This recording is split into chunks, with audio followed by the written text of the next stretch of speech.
యెషయా గ్రంథము 15వ అధ్యాయము. మోయాబును గూర్చిన దేవోక్తి. ఒక రాత్రిలో అర్మోయాబు పాడై నశించును.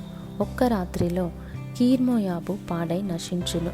ఏడ్చుటకు మోయాబీయులు గుడికిని మెట్ట మీదనున్న దీబోనుకును వెళ్ళుచున్నారు.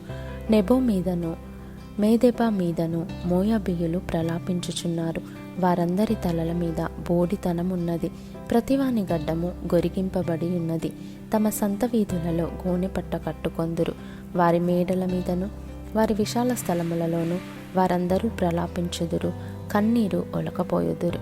హెష్బోనును ఏలాలేయును మొరపెట్టుచున్నవి.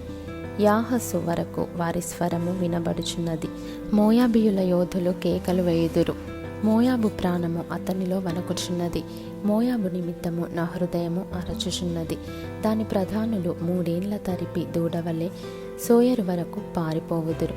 లూహీతు ఎక్కుడు త్రోవను ఏడ్చుచు ఎక్కుదురు.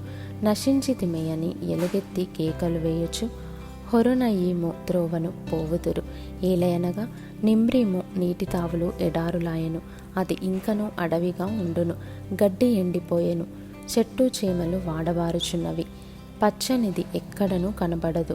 ఒక్కొక్కడు సంపాదించిన ఆస్తిని తాము కూర్చుకొనిన పదార్థములను నిరవంజి చెట్లున్న నది అవతలకు వారు మోసుకొని పోవుదురు. రోదనము మోయాబు సరిహద్దులలో వ్యాపించెను. అంగలార్పు ఎగ్లయీము వరకును బెయేరేలీము వరకును వినబడెను. ఏలయనగా దీమోను జలములు రక్తములాయెను.